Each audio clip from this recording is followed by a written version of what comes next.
Hello students, welcome back to my channel. Thank you so much कल की video के लिए। कल तो तुमने इतने अच्छे अच्छे कमेंट्स किए और इतने लाइक्स मिले उस वीडियो को। थैंक यू सो मच कि वीडियो हेल्पफुल हो रही है, उसके लिए from the bottom of my heart thank you so much.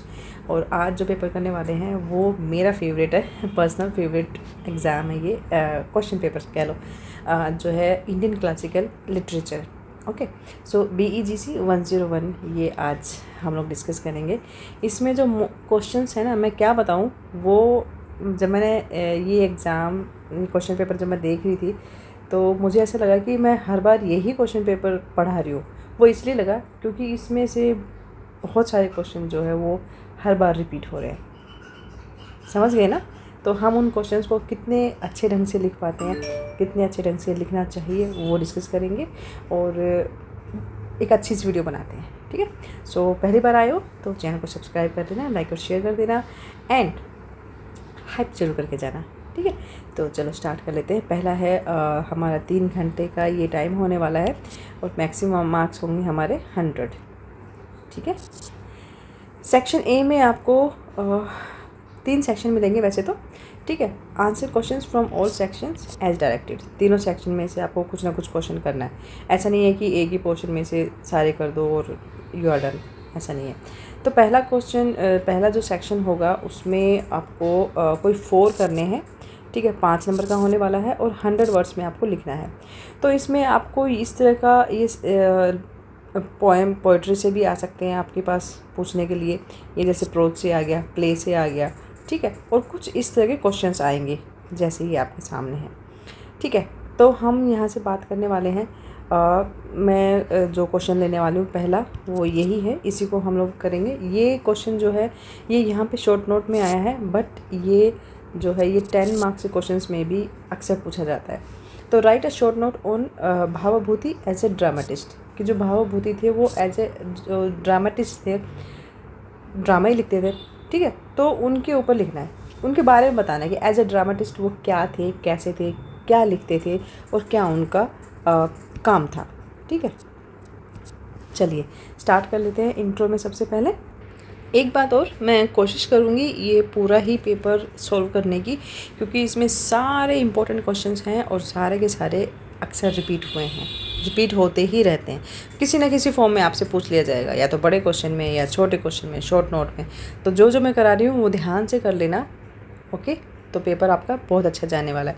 Intro में लिखेंगे जो about Bhavabhuti. Bhavabhuti is widely regarded as a one of the ancient India's greatest Sanskrit dramatist. Sanskrit के वो संस्कृत में वो ड्रामा लिखते थे। And rivaling only Kalidasa in literary eminence, a highly learned court poet for king Yashovarman. जो किंग यशोवर्मन थे, ठीक है, उनके राज्य में ये भावभूति जो है एज ए कवि वहाँ पर थे, एज अ पोएट हुआ करते थे। ठीक है, और कन्नौज एक जगह है, वहाँ के जो राजा थे यशोवर्मन, उनके राज्य में एज अ पोएट ये होते थे, इनका काम था। His works are celebrated for their profound psychological insight, ornate diction और इमोशनल डेप्थ। ठीक है, मतलब जो ये जो हिंदी में बोलते हैं दरबारी कवि, तो ये कन्नौज के राजा यशोवर्मन के दरबारी कवि के रूप में काफ़ी फेमस थे। और उनकी जो मेन जो उनका फोकस होता था वो साइकोलॉजिकल इंसाइट, मनोवैज्ञानिक अंतर्दृष्टि, और जो इमोशनल डेप्थ, भावनात्मक गहराई जिसको बोलते हैं, उसके लिए इनकी जो ड्रामा है वो फेमस होते हैं इन चीज़ों के लिए। ठीक है, आज तुम्हें लग रहा होगा कि मैं इंग्लिश का पेपर हिंदी में क्यों बता रही हूँ, क्योंकि कुछ कमेंट्स आए थे जो बच्चों के, उन्होंने बोला था कि बिल्कुल डायरेक्ट इंग्लिश में मत करो, थोड़ा सा टफ हो जाता है। तो इसलिए मैं थोड़ा सा हिंदी और थोड़ा सा इंग्लिश, इस तरह से हम आज की वीडियो बनाएंगे। ठीक है, अब जो बात करनी है हमें कि जो हेडिंग डालूँगी वो है यस, की कैरेक्टरिस्टिक्स ऑफ हिज वर्क। पहला लिखेंगे हम extant masterpiece. His enduring legacy rest in 3 major place, जिसमें फर्स्ट है एक्सटेंट मास्टरपीस। ठीक है, इसमें आप फर्स्ट बता सकते हैं कि एक तो था मालती माधव, जो मैं लिख देती हूँ, Malati Madhav. It was a romantic और थ्रिलिंग प्रकरण। ये एक प्रकरण था जो रोमांटिक और थ्रिलिंग से भरा पड़ा था, फीचरिंग मैजिक और सुपर नेचुरल एलिमेंट्स। और उसमें क्या था कि जिसमें मेन चीज़ ये थी, मैजिक दिखाया था और सुपर नेचुरल पावर्स और एलिमेंट्स की बात की गई थी मालती माधव में। ठीक है, सेकंड था इनका जिसकी बात करेंगे हम, महावीर चरित। महावीर चरित, ठीक है, ये भी एक एपिक था, that portrayal of the early life of Lord Rama, Lord भगवान राम के बारे में था ये। ठीक है, थर्ड पॉइंट है, थर्ड में बताएंगे आप उत्तर रामचरित। उत्तर रामचरित, ठीक है, ये भी भगवान राम के बारे में था। Widely considered his magnum opus and this play explores the latter life of Rama. जो भगवान राम के जो आखिरी दिन थे उनके बारे में बताता है इसमें, and focusing heavily on grief, moral conflict और सीताज बैनिशमेंट। मतलब ये जो उत्तर रामचरित है, ये एक तो व्यापक रूप से उनकी जो बहुत ही मतलब एक अच्छी, सबसे अच्छी कृति मानी जाती है। और जो भगवान राम के जो लास्ट के जो दिन थे, उत्तरार्ध बोल सकते हो, ठीक है, उनके बारे में बताती है, जिसमें दुख, एक नैतिक संघर्ष और जो सीता का जो वनवास हुआ था उस पर मेनली फोकस किया गया है उत्तर रामचरित में। देन सेकंड है हमारा इमोशनल इंटेंसिटी। इमोशनल इंटेंसिटी के बारे में आप बता देंगे कि unlike predecessors who focused on light hearted romance, कि उनके टाइम के जो अदर राइटर थे जो लाइट हार्टेड रोमांटिक चीज़ों के बारे में मतलब रोमांस के बारे में लिखते थे, जो भावभूति है, he excelled in portraying complex human suffering, deep love and the karun rasa. ठीक है, करुणा। थर्ड है distinct style. He entirely omitted the traditional, जिसको बोलते हैं विदूषका,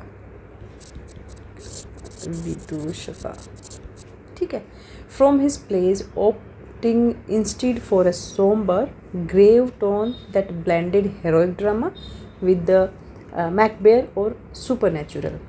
मतलब कहने का है कि जो हम यहाँ पर बात कर रहे हैं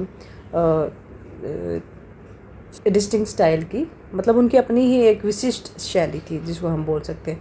तो उन्होंने उनके नाटकों में एक तो विदूषक की जो हास्य विदूषक होता है उसको हटा दिया है उन्होंने अपने नाटकों से, और इसके बजाय एक सीरियस टाइप का और थोड़ा सा चुलबुला सा और जो वीरता की जो बातें बताते हैं, इनको एक डरावना सा और अलौकिक तत्व, मतलब सुपर नेचुरल एलिमेंट्स के साथ उन चीज़ों को मिलाया है। ऑर्नेट लैंग्वेज, या जिसको बोलते हैं अलंकृत भाषा, ठीक है, ऑर्नेट लैंग्वेज में बता देंगे कि moving away from the simple और spoken Sanskrit of earlier playwrights, Bhavabhuti used elaborate figures of speech, metaphors and rich descriptive verses typical of the kavya style. उनके काव्य की स्टाइल था ये। ठीक है, ये क्वेश्चन हो गया हमारा, ये बहुत इंपॉर्टेंट क्वेश्चन है, इसको ये पॉइंट्स मैंने बना दिए हैं, इनको याद कर लेना अच्छे से। सेकंड हम यही करने वाले हैं। इसमें पूछा है what is the function of the prologue in Abhijnana Shakuntalam, कि जो अभिज्ञान शाकुंतलम है, जो काव्य है, उसका प्रोलॉग मतलब प्रस्तावना, ठीक है, इसके बारे में आपको बताना है। What is the function of, मतलब जो प्रस्तावना है उसका क्या फंक्शन है, क्या काम है उसका अभिज्ञान शाकुंतलम में, क्यों है वो बतानी है आपको। ठीक है, इंट्रोडक्शन लिखेंगे कि जो प्रोलॉग है in Abhijnana Shakuntalam that establishes a divine atmosphere, sets the aesthetic mood and serves as a theatrical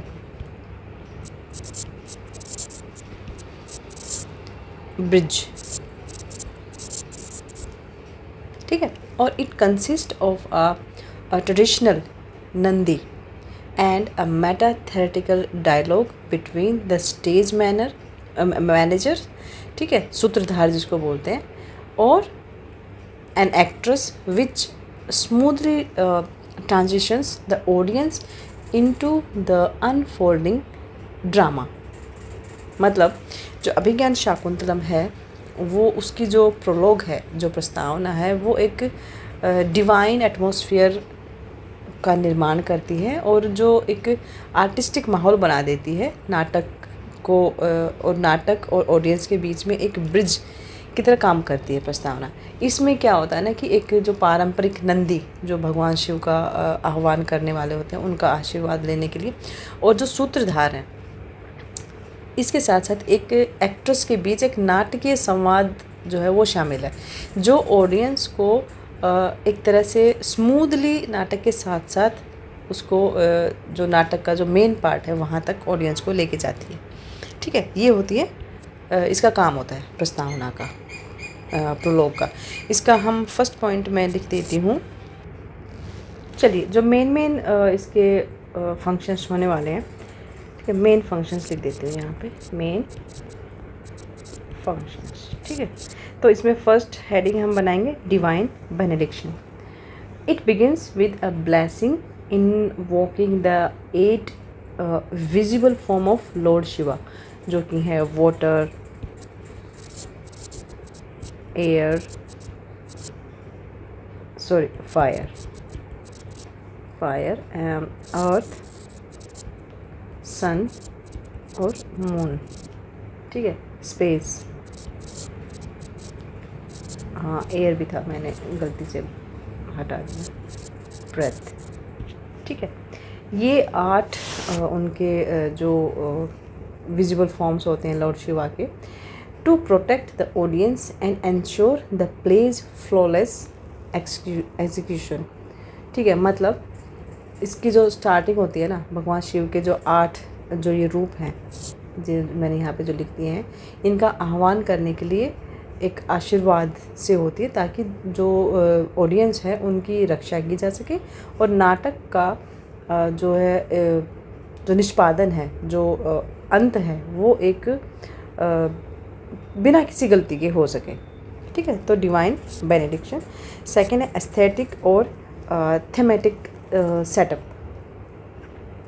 the सूत्रधार, जो इसमें जो सूत्रधार हैं, ही asks the actress to sing a song about the summer season.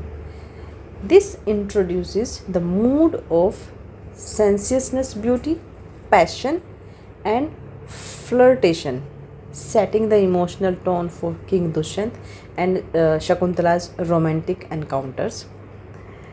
Third है meta theatrical transition. The dialogue between the director and the actress introduce करता है the name of the play, hints at Kalidas' esteemed reputation as a playwright, and creates a seamless transition into Act First, where Sutradhar hears the sounds of king hunting. मतलब जो director है, जो निर्देशक हैं, और जो एक्ट्रेस है, उसके बीच का जो संवाद होता है उसका इंट्रोडक्शन देता है।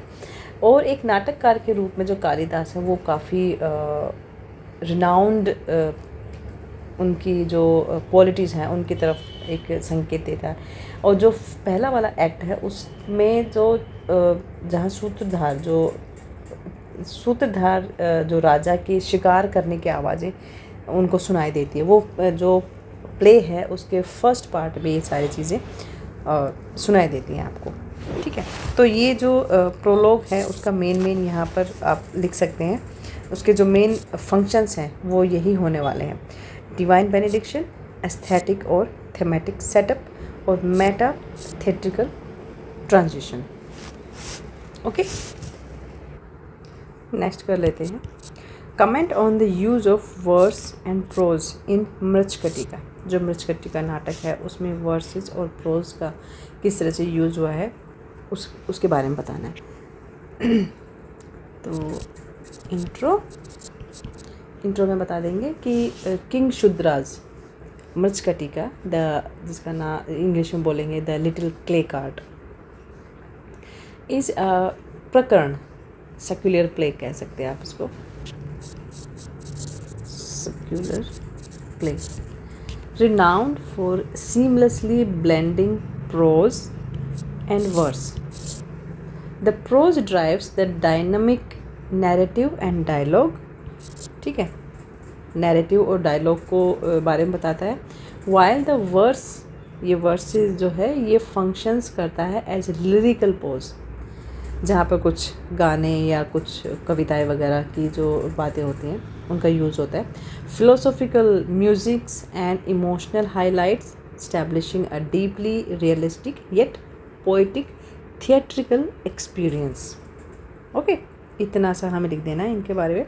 मैं दोबारा बोल देती हूँ कि king Shudraka's Mrichchhakatika is a prakarana renowned for seamlessly blending prose and verses. The prose drives the dynamic narrative and dialogue, while the verses functions as lyrical prose, philosophical musings, and emotional highlights, establishing a deeply realistic yet poetic theatrical experience. जो कविता के रूप में जो theatre का जो experience है वो देने के लिए वर्सेस का यहाँ पर यूज़ किया गया है। ठीक है, अभी हम इन दोनों को ना अलग अलग बना के मैं इसका आंसर बनाने की कोशिश करती हूँ। रोल ऑफ वर्सेस कर देते हैं, द रोल ऑफ वर्स। तो इसी का फर्स्ट पॉइंट बनाएंगे। फर्स्ट है everyday dialogue and action. Sorry, ये मैं प्रोज के बारे में लिख रही हूँ यहाँ पर। This is prose. So everyday dialogue and action की बात कर लेते हैं हम। तो द प्रोज जो है वो primarily carries the plot forward and dictate the realistic fast paced action of the play. मतलब जो रोज़मर्रा की जो बातें होती हैं, जो क्रियाएं होती हैं, एक्शन होते हैं, उसके बारे में बताया गया कि प्रोज जो है मेन रूप से जो प्ले जो है उसको आगे बढ़ाता है, और जो प्ले की जो यथार्थवादी और जो जितनी भी स्पीडली जो क्रियाएं होती हैं उसके बारे में एक निर्देश देता है उन चीज़ों को। Linguistic diversity.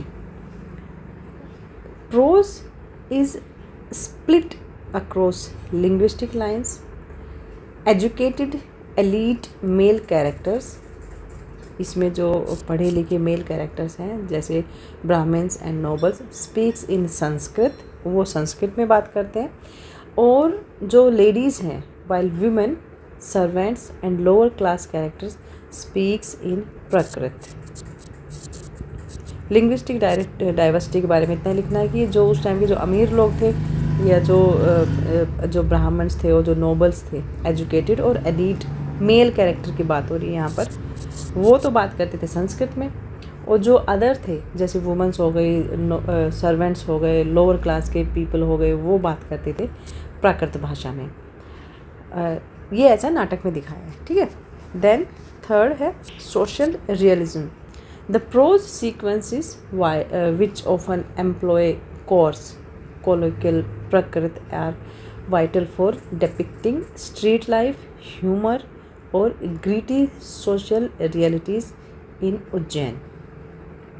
मतलब जो सामाजिक यथार्थवाद की जो बात हो रही है यहाँ पर, वो बोलचाल की जो प्राकृत भाषा का प्रयोग किया जाता है उज्जैन के बारे में दिखाया, जहाँ पर सड़क का जो जीवन है, हास्य और जो कठोर एक टफ सामाजिक रियलिटीज़ हैं उनको पेश करता है, चित्रित करता है। ओके, ये हमारा प्रोज के बारे में हो गया। अब लिखते हैं रोल ऑफ वर्स। इसका क्या रोल है? फर्स्ट है रोल ऑफ वर्स में पहला लिखेंगे एलिवेटेड इमोशन। शूद्र का यूज़ करते हैं metrical verses for heightened moments, deep romantic expressions और प्रोफाउंड फिलोसॉफिकल इंसाइट, दार्शनिक जो अंतर्दृष्टि होती है उसको। देन थिएट्रिकल पेसिंग के बारे में लिखेंगे। द वर्सेस, जो वर्सेस हैं वो एक्ट करते हैं as a lyrical interludes allowing the audience to pause and absorb the gravity of the dramatic situation, such as जो चारुदत्ता की जो melancholic reflections हैं on poverty और the vivid description of a storm। मतलब यहाँ पर मैं बात करने वाली हूँ कि जो नाटकीय गति है, जो थिएट्रिकल पेसिंग की जो बात हो रही है, ये जो छंद होते हैं ये गीत के रूप में काम करते हैं, जिससे जो ऑडियंस है उनको एक तरह से रुक कर और नाटकीय स्थितियों की गंभीरता को अपने आप में अब्जॉर्ब करने का मौका मिलता है। देखो, जब आप लोग कोई मूवी देख रहे होते हो, है ना, जब कुछ मूवी जब एक सीरियसली चल रही होती है तो सारी ऑडियंस जो है वो बिल्कुल ना बस वो देख रही होती है, कंटिन्यू मूवी के साथ आगे बढ़ रही होती है। बट जैसे ही कोई सॉन्ग आता है ना, तो थोड़ी देर के लिए हम लोग रुक जाते हैं, हम वो मूवी भूल जाते हैं, हम उस गाने को इंजॉय करने लग जाते हैं। ठीक है। और जब उस चीज़ को कहने का मतलब ये है कि जब कुछ इस तरह का कुछ गाने वगैरह जब आते हैं तो हमें क्या होता है ना कि हम थोड़ा और गंभीरता से उस चीज़ को लेने लगते हैं। मतलब कि अगर कोई मूवी चल रही है या कोई नाटक चल रहा है तो हम देखे जा रहे हैं, बट सडनली कुछ ऐसा आता है, या तो कुछ लाइनें आ जाएंगी या कोई बैकग्राउंड म्यूज़िक आ जाएगा जो हमें रुक कर सोचने पे मजबूर कर देता है उस चीज़ को सीरियसली लेने के लिए। ठीक है। जैसे कि जो चारुदत्त का जो गरीबी पर एक तूफ़ान या फिर स्टॉर्म के बारे में जो है बताया गया है, अगर तुमने पढ़ा होगा तो तुम उस चीज़ को जान सकते हो। ठीक है। थर्ड है exclusively in Sanskrit. Unlike the prose which features in Prakrit for common people, जैसे कि यहाँ पर हम बात कर चुके हैं ये प्रकृत और संस्कृत के बारे में। ठीक है। और the common people, the lyrical verses are almost exclusively written in Sanskrit और aligning with classical dramatic conversation. मतलब ये जो एक्सक्लूसिवली इन संस्कृत की सब कुछ ही संस्कृत में इसलिए है क्योंकि जो प्रोज है उसके विपरीत अगर हम देखें जहाँ पर आम लोगों के लिए प्राकृत भाषा का यूज़ किया गया है, ठीक है, वहीं पर जो गीतात्मक छंद लगभग पूरी तरह से संस्कृत में लिखे गए हैं जो शास्त्रीय नाट्य परंपराओं के अनुरूप हैं। ठीक है। तो ये हमारा ये क्वेश्चन हो गया। तो मृच्छकटिका से तो अभी आप आगे जब ये क्वेश्चन पेपर देखोगे तो आपको लगेगा कि सेम ही क्वेश्चन करे जा रहे हैं हम। ठीक है। सेम का मतलब कि जो मेन इम्पोर्टेंट यूनिट्स हैं वहाँ से शॉर्ट भी आ रहे हैं, बड़े क्वेश्चन भी आ रहे हैं और सब कुछ ही आ रहा है मतलब। ठीक है। तो ये वीडियो बहुत इंपॉर्टेंट है और ये पेपर भी बहुत इंपॉर्टेंट है, इसको स्किप करके मत देखना, आराम से देख लेना। ठीक है।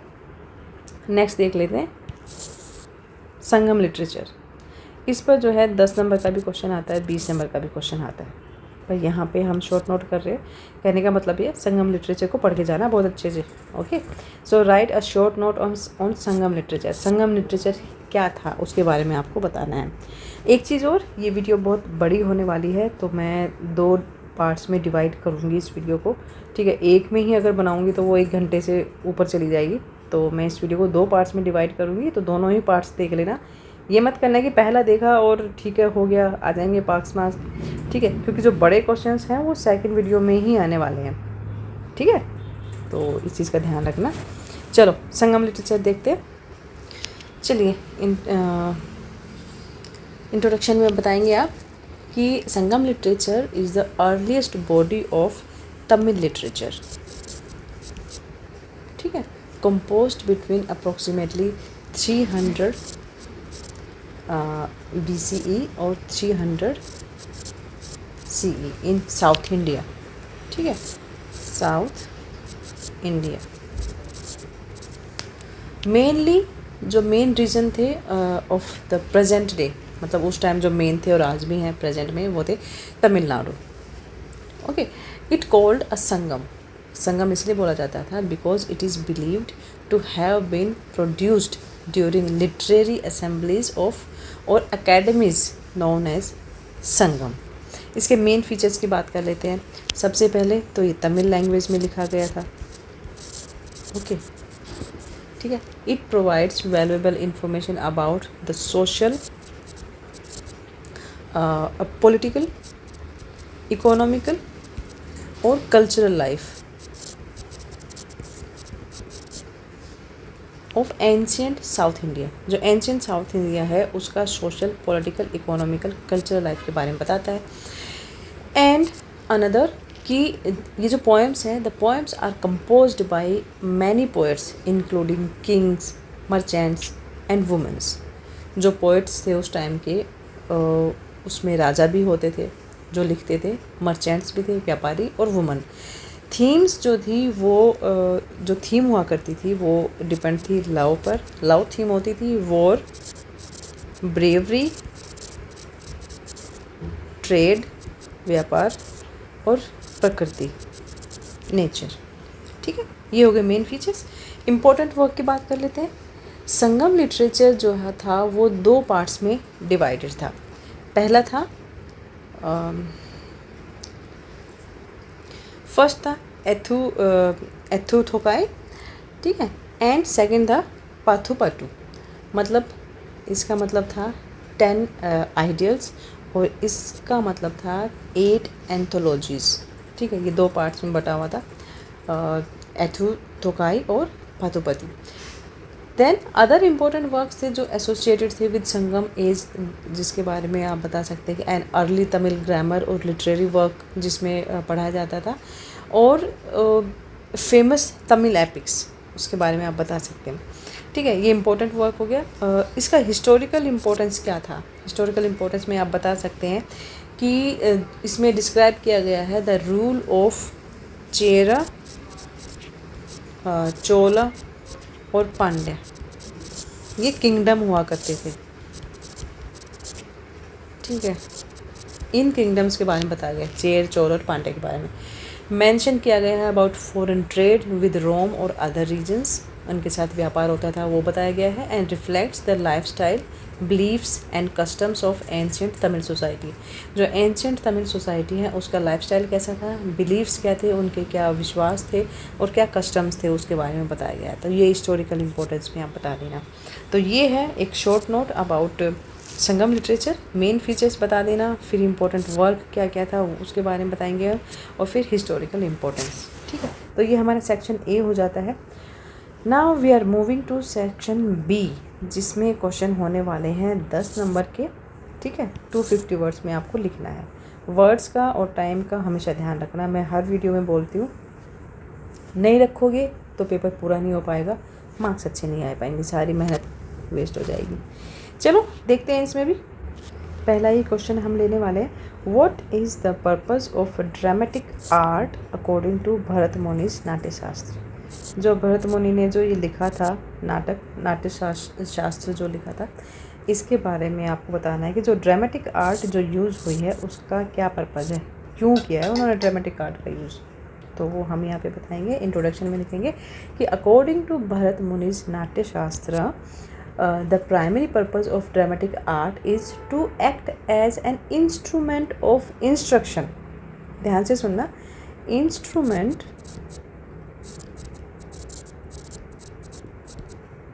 of instruction for the world through both pleasure और entertainment। मतलब भरत मुनि ने का जो नाट्य शास्त्र के अकॉर्डिंग नाट्य कला का जो मेन पर्पज़ है वो है आनंद और मनोरंजन। ठीक है, जॉय और एंटरटेनमेंट के माध्यम से विश्व को शिक्षा प्रदान करना। इसका उद्देश्य मेन ये था कि जो दर्शकों के मन में, जो ऑडियंस हैं, उनको भावनात्मक रूप से जगाना, और ताकि वो जो स्पिरिचुअल वैल्यूज़ हैं उनको इम्पोर्टेंस दे सके, और उनका जो उनकी हायर लेवल ऑफ कॉन्शियसनेस है उसको वो एलिवेट कर सके। ठीक है. It seeks to evoke rasa, that is aesthetic delight and emotional resonance in the audience to help them elevate spiritual values and rise to a higher level of consciousness. Got it? यहाँ तक हो गया. अब हम बात करने वाले हैं functions of dramatic art.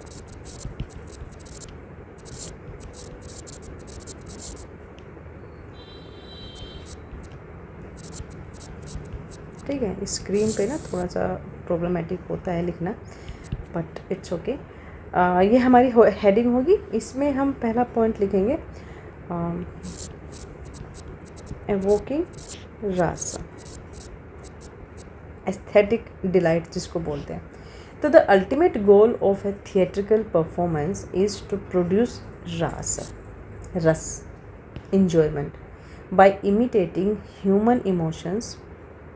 Human emotion मतलब जो मानवीय भाव होते हैं उनकी बात हो रही है, जैसे लव, एंगर और हीरोइज्म ऑन स्टेज. स्टेज पर जो मानवीय भाव होते हैं ना, लव, एंगर और heroism. The actor transports the Spectator into transcendent sublime state of emotional resonance and inner enjoyment. मतलब इस नाटक का जो एक अंतिम लक्ष्य क्या होता है? रस उत्पन्न करना, ठीक है, सौंदर्य संबंधी आनंद को जगाना, प्रेम, क्रोध, वीरता, जितने भी जो मानवीय भाव होते हैं उनको स्टेज पर उनका अभिनय करना और जो ऑडियंस है उनको भावनात्मक और आंतरिक आनंद की एक अवस्था में ले जाना. मतलब हिंदी करना ना मतलब थोड़ा सा डिफ़िकल्ट हो जाता है कई बार. चलो मैं फिर भी ट्राई करूँगी. सेकंड पॉइंट है instructions through entertainment. Dramatic art को डिज़ाइन किया जाता है to be accessible to everyone across all caste and backgrounds. ठीक है. एंड इट सर्व्स मतलब इसका काम क्या होता है? Give solace to those in grief, provide calmness to the worried, give energy to the brave, and offer enjoyment to the rich or knowledge to the uneducated. ठीक है. थर्ड है directing, reflecting and guiding human conduct. According to Bharata Muni's Natyashastra, drama is an imitation. Imitation मतलब नकल, ठीक है, और representation of all activities like emotion, situation of life. It is a comprehensive aid for learning virtue, morality और proper behaviour by vividly demonstrating the consequences of human actions. मतलब अगर मैं इसको थोड़ा सा हिंदी में बताऊं तो आप बता सकते हैं कि जो नाटक में जितनी भी गतिविधियां होती हैं ना, वो भावनाओं और परिस्थितियों के अनुकरण या उसको प्रेजेंटेशन होता है. ये जो जितने भी मानवीय कार्यों के परिणाम को स्पष्ट रूप से दिखाता है, जैसे नैतिकता और एक अच्छा व्यवहार और सीखने का एक व्यापक साधन होता है. फोर्थ है directing actors and play rights. जो प्ले राइटर होते हैं ना, उनको डायरेक्ट करने के बारे में बताता है कि on a practical level the Natyashastra act as a comprehensive manual. It provide a technical direction to actors on, मतलब जो हम बात कर रहे हैं ड्रामेटिक आर्ट जो है वो प्रोवाइड करवाता है टेक्निकल डायरेक्शंस एक्टर्स को उनकी स्पीच के बारे में, उनके जेस्चर्स के बारे में और उनके जो फिज़िकल एक्ट्स के लिए उनको डायरेक्ट करवाता है, उनको टेक्निकल डायरेक्शन देता है. ठीक है. While giving dramatist guidelines on instructing flawless play. ठीक है. जो प्ले है वो फ्लॉलेस हो सके, इसके लिए it provides technical directions to actors on speech, gesture and psychophysical acts while giving dramatists guidelines on structuring flawless play. Okay, fifth है social harmony and cultural preservation. Dramatic performances are meant to bring people together, लोगों को साथ लाने का इसका एक मोटो होता है, ठीक है। फोस्टरिंग सोशल कोहेंसन और प्रिजर्विंग द कल्चर और एथिकल वैल्यूज़ ऑफ सोसाइटीज़। मतलब जो ड्रामेटिक परफॉर्मेंसेस होते हैं ना, उनका एक पर्पज़ ये होता है जो लोगों को साथ लाने का, जो सोशल कल्चर है और जितने भी जो सोसाइटी की वैल्यूज़ हैं, सोशल वैल्यूज़ हैं, उनको प्रिजर्व रखने के लिए ही जो है ये जो ड्रामेटिक आर्ट होती हैं वो इनका ये काम होता है। ड्रामेटिक आर्ट को आप ऐसे भी बोल सकते हो, तुमने देखा होगा स्ट्रीट एक्ट्स होते हैं जैसे DU में देखे जाते हैं, ठीक है। हर यूनिवर्सिटी में अपने अपने एक्ट्स होते हैं। तो जो नाटक होते हैं ना, अगर तुम अपने ग्रैंड पेरेंट्स से बात करोगे, जब उनके टाइम में नाटक होते थे, तो जब वो नाटक ईयरली होते थे, ठीक है, तो उस टाइम क्या होता था, पूरे पूरे गांव इकट्ठे हो जाते थे वहाँ पर उसको देखने के लिए, क्योंकि वो एंटरटेनमेंट का एक ही सोर्स होता था उनके पास, जो नाटक मंडली जिसको बोलते हैं। तो नाटक मंडली में क्या होता था कि वो लोग कल्चरल वैल्यूज़ को उसको किस तरह से प्रिजर्व करते हैं, जो फोक म्यूज़िक था उसको किस तरह से प्रिजर्व करके रख रहे हैं, ठीक है। और लोगों को साथ लाना, जब लोग साथ बैठ के किसी प्रोग्राम को देखते हैं तो वो एक सोशल बॉन्डिंग भी बनती है। तो वो एक इम्पोर्टेंट पार्ट हो जाता है ड्रामेटिक आर्ट का, जिसको यहाँ पे हेडिंग दी गई है सोशल हार्मनी और कल्चरल प्रिजर्वेशन का, ठीक है। फिर हम कंक्लूज़न लिख देंगे यहाँ पर। कंक्लूज़न में आप बता देना कि जो जितनी भी जो हमने यहाँ पर बातें करी हैं, जितने भी पॉइंट्स यहाँ पर लिखे हैं, उनके बारे में थोड़ा थोड़ा बता देना और थोड़ी सी इसकी समरी बता देना। मतलब ड्रामेटिक आर्ट की क्या ज़रूरत है, मतलब क्या फंक्शन है इसका, क्या पर्पज़ है, वो जितने ये मैंने पॉइंट्स लिखे हैं ना, इनके बारे में बता देना थोड़ा थोड़ा। और थोड़ी सी इसकी आप अपनी तरफ से भी बना सकते हैं इसको, ओके। मेनली जो प्राइमरी पर्पज़ है ड्रामेटिक आर्ट का, to act as an instrument of instruction for the world through both pleasure और एंटरटेनमेंट, ओके। इतना सा कर लेना। नेक्स्ट क्वेश्चन हमारा होने वाला है, discuss how the theme of kingship is handled by Kalidasa in Abhijnana Shakuntalam. देखो ये यहाँ पे भी आ गया, अभिज्ञान शाकुंतलम का ऊपर हमने एक क्वेश्चन किया था, ये देखो यहाँ पे भी आया हुआ है, ठीक है। तो इसको देख लेते हैं हम। इसमें पूछा है कि जो discuss how the theme of kingship is handled by Kalidas, कि अभिज्ञान शाकुंतलम में कालिदास ने जो किंगशिप जो थीम है, थीम ऑफ किंगशिप, जो राज्य की एक जो अवधारणा बनाई गई है वहाँ पर, उसको कैसे वो हैंडल करते हैं, कैसे दिखाते हैं, क्या बताते हैं वो उसके बारे में, ओके। इंट्रोडक्शन लिख लेते हैं। इन अभिज्ञान शाकुंतलम, जो कि यहाँ पर है, कालिदास जो है he explores kingship as a delicate balance between personal desire और राइटियस ड्यूटी, मतलब धर्म, कि धर्म क्या है और जो पर्सनल डिज़ायर है, डिज़ायर, ठीक है, इनके बीच एक बैलेंस बनाता है, ठीक है। He also portrays king Dushyanta not as an infallible autocrat, मतलब एक बहुत ही क्रूर शासक जैसा दुष्यंत को नहीं बताते हैं वो, but as a fallible ruler who must evolve from a slave to his passion into a responsible और धार्मिक मोनार्च। मतलब वो एक दुष्यंत जो राजा है यहाँ पर, उनको निरंकुश शासक के रूप में नहीं दिखाते हैं, बल्कि एक ऐसे शासक के रूप में, एक ऐसे नश्वर शासक राजा के रूप में शो करते हैं जो अपनी जो वासनाओं का गुलाम जो होता है, जो वासना से घिरा हुआ, उस एक ऐसे राजा से जो वासना का गुलाम रहा, उससे लेकर एक जिम्मेदार और धार्मिक सम्राट के रूप में जिस तरह से वो रूपांतरित हो जाता है, तो वो ये पूरी एक कहानी है। इस तरह से वो जो किंगशिप है उसको दिखाने की कोशिश करी है, ठीक है। So he portrays king Dushyanta not as an infallible autocrat but as a fallible ruler who must evolve from a slave to his passion, मतलब वासनाओं का गुलाम, into अ रिस्पॉन्सिबल और धार्मिक मोनार्च। Got it? यहाँ तक हो गया। अभी हम बात करेंगे एक एक हेडिंग की। फर्स्ट है, अब हमें यहाँ थीम की बात करनी है, थीम ऑफ किंगशिप की बात कर रहे हैं। तो इसको कैसे हैंडल करते हैं कालिदास, तो उसी को और आगे बढ़ाने के लिए जो फर्स्ट हेडिंग होगी हमारी, द कॉन्फ्लिक्ट। ठीक है, conflict between desire versus duty, कि अपनी इच्छाएं और जो आपका धर्म है, जो आपका कर्तव्य है, उसके बीच में जो कॉन्फ्लिक्ट दिखाया गया है उसके बारे में बात करते हैं Kalidas.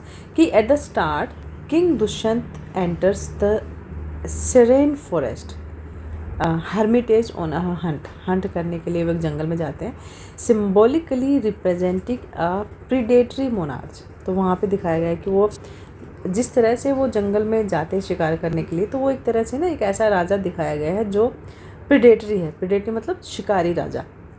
When he encounters Shakuntala, he relinquishes his royal regalia to pursue his romantic desires. He enters into a Gandharva marriage, जो एक म्यूचुअल कंसेंट होता है, एक दूसरे की मर्ज़ी से जो शादी होती है उसको गंधर्व मैरिज बोलते थे।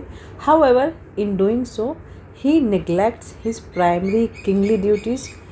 जब वो शकुंतला को देखते हैं और उनसे शादी करने का बारे में सोच लेते हैं, शादी कर भी लेते हैं, तो जब ये सब चल रहा होता है तो वो जो एक राजा की जो मेन ड्यूटीज़ होती हैं उसको वो भूल जाते हैं और अपनी कौन सी चीज़ों को प्रायोरिटी पे रखना शुरू करते हैं, like personal passion over the governance of his subject. His desertion sets the stage for the tragedy that follows. मतलब ऐसा करने में वो अपना जो एक राजा के जो कर्तव्य थे उनको तो नेगलेक्ट कर देते हैं और अपनी जो प्रजा है, प्रजा के लिए जो शासन करने की बजाय अपनी जो निजी वासना है या जो अपनी पर्सनल डिज़ायर्स हैं उनको वो प्रायोरिटी पे रखना शुरू कर देते हैं। और ये जो एक परित्याग है वो जो आने वाला टाइम था उसकी एक तरह से उसको डिस्ट्रॉय करने के लिए उसकी एक बेस तैयार कर रहा होता है। तो पहला पॉइंट हो गया हमारा जो कॉन्फ्लिक्ट डिज़ायर वर्सेस ड्यूटी के बारे में लिख देंगे। सेकंड है the curse as a cosmic correction. The separation of the couple, मतलब ये उसके बारे में बात हो रही है जब दुष्यंत और शकुंतला अलग हो जाते हैं। तो the separation of the couple brought about the sage Durvasa's curse. Sage Durvasa ने जो एक श्राप दिया था उसकी वजह से वो दोनों कपल अलग हो जाते हैं। That is not merely a plot device but a necessary spiritual trial. The curse acts as a cosmic equaliser. जो श्राप था, जो कर्स था, वो एक कॉस्मिक इक्वलाइज़र की तरह काम करता है। Stripping the king to his selfish, मतलब जो राजा है उसको उन चीज़ों से दूर कर देते हैं जो उसकी अपनी सेल्फिश इनफैचुएटेड मेमोरी, ठीक है, जितनी भी थी उसकी सेल्फिश और इनफैचुएटेड मेमोरी थी, उन सबको वो श्राप की वजह से वो सारी जो यादें थी उस तरह की, वो राजा की सारी यादें मिटा देते हैं। When Shakuntala arrives at the royal court while pregnant the king rejects her. जब जो शकुंतला जब प्रेग्नेंट हो जाती है तो वो राजा से जब मिलने के लिए आती है उसके राज्य में, तो दुष्यंत जो उसको रिजेक्ट कर देता है क्योंकि उसकी जो शादी वाली जो मेमोरीज थी वो श्राप के कारण वो ख़त्म हो चुकी होती है, उसको पहचानता नहीं है। तो this rejection highlights a critical flaw in his kingship, that he is terrified of public scandal and puts his subjects opinion above his own moral obligations to protect his wife and unborn heir। ठीक है, मतलब इसका आप ये बता सकते हैं कि ये जो वो इसलिए भी होता है क्योंकि वो राजा था और वो एक सार्वजनिक बदनामी से डरने की वजह से अपनी वाइफ और अपने जो होने वाला उत्तराधिकारी था उसकी रक्षा करने के लिए अपने जो भी जितने भी नैतिक दायित्व से उससे ऊपर अपनी जो प्रजा है प्रजा को रखता है, मतलब अपने बीवी बच्चों को छोड़कर सामाजिक जो समाज से डरते हुए वो बीवी को रिजेक्ट कर देता है, बच्चे को भी नहीं एक्सेप्ट करता है। इन चीज़ों से ऊपर वो क्या करता है, अपनी प्रजा की राय को रखता है, मतलब प्रजा को उसको मतलब ज़्यादा ध्यान देता है। वो एक तरह से दोनों चीज़ों में ना अपने शासन को ही ऊपर रखता है कि ये राजा के क्या काम होने चाहिए, उस चीज़ को वो ऊपर रख लेता है। और जो बीवी है, बच्चे हैं, उस थॉट को वो इग्नोर कर देता है। थर्ड पॉइंट बनाएंगे हम the ring of recognition and redemption. Recognition, redemption मतलब मुक्ति, ठीक है। रिकग्निशन पहचान और मुक्ति की अंगूठी। The pivotal moment of Abhigyan Shakuntalam occurs when Dushyant's memory is restored upon seeing the lost signet ring. This realization triggers profound grief or remorse. Kalidas uses this repentance to reform the king. Dushyant transforms from an impulsive lover into a mature, sensitive ruler who recognized that a righteous king मतलब धर्मराज, एक राजा का जो धर्म है, जो सही काम है, must protect the vulnerable, honor his commitments and stand by the truth, सत्य के साथ खड़ा होना। तो इसमें आप बताएंगे कि जो अभिज्ञान शाकुंतलम है उसमें एक लास्ट का जो एक मोमेंट आता है जब खोई हुई अंगूठी को देखकर दुष्यंत की जो यादें वापस आ जाती हैं, तो इससे उनको ना एक बहुत ही गहरा दुख होता है, पश्चाताप भी होता है।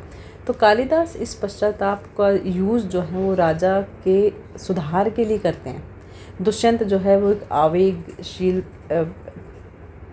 एक लवर से लेकर एक मैच्योर और इमोशनल राजा में चेंज हो जाते हैं, जो ये समझते हैं कि जो धर्मात्मा है राजा को, जो एक धर्मात्मा राजा होता है ना, वो कमज़ोरों की रक्षा करनी चाहिए, उसे अपने जो वो कमिटमेंट करते हैं लोगों से उसका सम्मान करना चाहिए और हमेशा सत्य के साथ खड़ा होना चाहिए।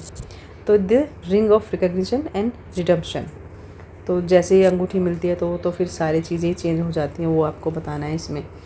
फोर्थ और लास्ट पॉइंट लिखेंगे हम द आइडियल रूलर और the fundamental legacy.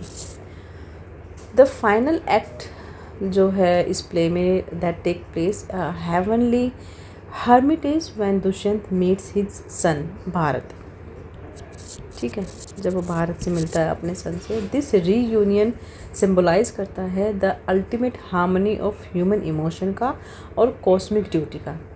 By recognising his wife, इसके साथ साथ जब वो अपनी वाइफ को भी पहचान लेता है और अपने बच्चे को भी पहचान लेता है, दुष्यंत फुलफिल्स हिज धर्मा, तब वो अपना धर्म का पालन करता है। क्या धर्म का पालन करता है? The child is prophesied to become a chakravarti universal monarch, ये इस तरह से मतलब भविष्यवाणी की जाती है।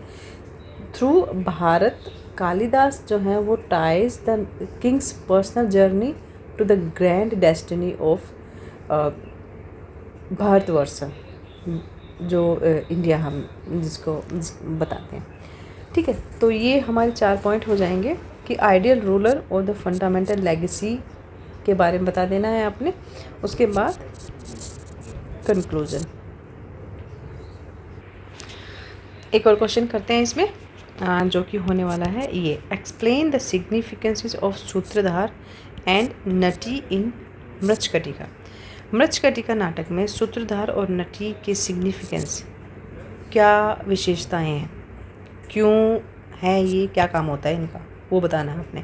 तो इंट्रोडक्शन लिखेंगे हम सबसे पहले कि इन मृच्छकटिका द सूत्रधार हु इज़ मैनेजर और डायरेक्टर होता है जो, और नटी कौन होती है? एक्ट्रेस वाइफ, जो वो एक्ट्रेस जो उसकी वाइफ का रोल प्ले कर रही है।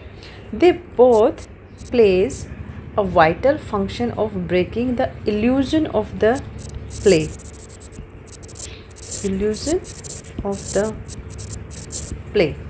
ठीक है, इसको ब्रेक करने का एक जो है एक फंक्शन है इनका, ठीक है, इन दोनों का। Their opening dialogue acts as a bridge, इन दोनों के जो ओपनिंग डायलॉग होते हैं वो एक ब्रिज की तरह काम करते हैं between the audiences reality and the dramatic world. जो ड्रामेटिक वर्ल्ड है और जो ऑडियंस के अपनी जो रियलिटी है उनके बीच में एक ब्रिज की तरह काम करता है, और setting the play's unique socially grounded tone. Okay, मतलब जो इसके साथ साथ जिसमें एक सामाजिक रूप से जो यथार्थवादी स्वर को यहाँ पर स्थापित भी करता है, नाटक का ही काम हो जाता है। इसके पॉइंट लिखेंगे हम एक एक करके। अच्छा, इस क्वेश्चन के बाद जो सेकंड पार्ट है वो उसका दूसरी वीडियो आने वाली है, ठीक है। तो ये फर्स्ट पार्ट में हम यहीं तक करेंगे। सेकंड पार्ट में जो सेक्शन बी के जो सबसे बड़े क्वेश्चन आने वाले हैं जो कि 20 नंबर के हैं, इस वीडियो को मत छोड़ना, ठीक है, ये ज़रूर कर लेना आप लोग। चलो ये वाला क्वेश्चन कंप्लीट करते हैं हम। तो हम जो रोल की बात कर रहे हैं यहाँ पर, सिग्निफिकेंस की या रोल भी बोल सकते हैं आप, तो उसमें सूत्रधार और नटी के, तो उसमें पहला पॉइंट हमारा बनेगा the play within a play technique. The opening prologue, जिसको प्रस्तावना बोलते हैं हम, जो प्रोलॉग है, that begins with the Sutradhar suffering from extreme hunger because he was nothing to eat at home. This comic और relatable domestic problem immediately pulls the audience into the sets and realistic tone for the drama। जब सूत्रधार घर आते हैं, उसको भूख लग रही होती है, घर में कुछ भी नहीं होता है, तो ये जो सीन है ना, ये एक तो कॉमिक सीन बना देता है और ऑडियंस को उस चीज़ से रिलेट कर देता है, क्योंकि ये हर घर में होता है। भूख लग रही होती है, कई बार घर में खाना नहीं होता है या कुछ भी हो सकता है ना, तो ये जो है this thing pulls the audience in where in the drama and sets a realistic tone for the drama. It mirrors the financial struggles of the main protagonist, Charu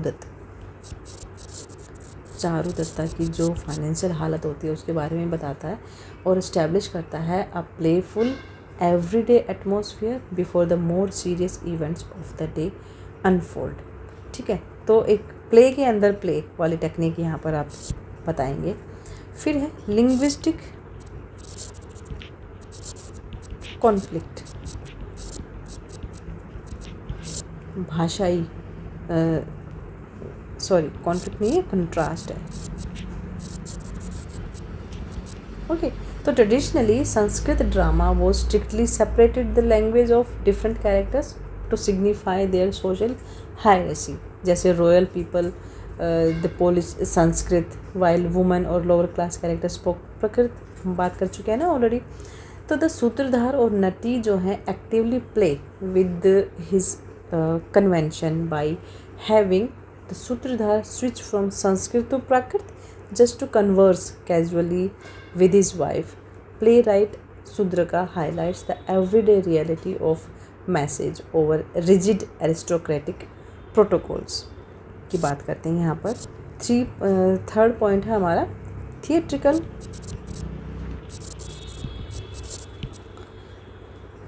and thematic setup. The Sutradhar holds the performance together, कैसे? Controlling the stage and connecting the audience on the theme of the play. Though through their lively interaction किसका होता है? सूत्रधार का और उसकी wife का, जो है नटी। They introduce the setting, evoke the blessings of the gods, ठीक है, और arouse the audience's curiosity about how a complex varied society functions। ठीक है, सो इसका मतलब ये हो गया कि जो दोनों जब वो नाटक का जब स्टार्टिंग करते हैं तो जो सूत्रधार है वो स्टेज को कंट्रोल करते हैं और जो नाटक और ऑडियंस को दोनों को जोड़ने का काम करते हैं। इसी के साथ साथ जो बातचीत के माध्यम से वो एक तरह से जो माहौल है वहाँ का उसका परिचय देते हैं, देवताओं का आशीर्वाद लेते हैं और एक जटिल और एक विविधतापूर्ण समाज के जो काम काज होते हैं रोज़मर्रा के, उसके बारे में जो ऑडियंस है उसको उसके प्रति क्यूरियस बनाते हैं। ओके, तो ये इस तरह का सेटअप बनाते हैं जिससे ऑडियंस जो है वो क्यूरियसली उस प्ले के साथ अपना एक बॉन्ड बना सके और प्ले के साथ साथ साथ चले, मतलब उसको समझने की कोशिश करे, इंटरेस्ट ले। ठीक है। फोर्थ है setting the prakarana genre. Mricchakatika is categorized as a prakarana, a genre of Sanskrit drama. प्रकरण होता है संस्कृत ड्रामा। ठीक है। Where the plot is entirely imagined by the writer और centres around ordinary citizens rather than kings or gods, and by showing the सूत्रधार और नटी engaged in earthy और household concerns, जो स्टार्टिंग में सूत्रधार को और नटी को जो एक हाउस होल्ड चीज़ों के बारे में जो बिजी दिखाया गया है, उसमें this thing concerns such as empty stomach और ऑब्जर्विंग डेली रिचुअल्स ना। तो Shudraka establishes that the play will focus on common people जैसे मर्चेंट, कोर्टसेंस और gamblers rather than legends of the upper class. मतलब जो डायरेक्टर हैं वो ये कहना चाहते हैं कि जो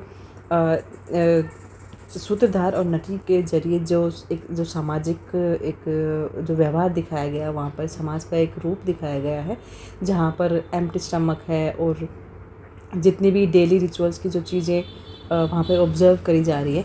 तो शूद्र का जो है वो एक इस तरह का एक फोकस वहाँ पर बनाते हैं जो कॉमन पीपल के बारे में है, जहाँ पर मर्चेंट है, कोर्टसन है और जो गैम्बलर्स है उन पर अपना ध्यान लगाते हैं, ना कि जो लेजेंड्स है, जो वो अपर क्लास के जो लोग हैं, जो किंग्स हो गए और जो अदर एलिट्स हो गए, उन पर फोकस करने के बजाय वो जो आम जनता है उन पर अपना फोकस जो है वो लगाते हैं।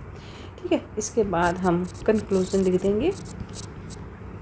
ओके, तो ये क्वेश्चन हमारा कंप्लीट हो गया। यहाँ पर ये जो मैं वीडियो बना रही हूँ, इस बात का ध्यान रखना कि इसमें से आपको 90% क्वेश्चन जो है वो रिपीटेड मिल जाएंगे। ओके, इस चीज़ की टेंशन मत करना कि आएंगे या नहीं आएंगे। ये आप यही वीडियो कर लोगे ना, ध्यान से पढ़ लोगे, तो आपके बहुत सारे क्वेश्चन इस पेपर में से आने वाले हैं। तो अभी इसी वीडियो में इतना ही। नेक्स्ट पार्ट जो सी पार्ट है वो उसका मैं सेकंड पार्ट आने वाला है। ठीक है, तो वो हम मिलते हैं सेकंड वीडियो में। तब तक के लिए बेस्ट ऑफ लक।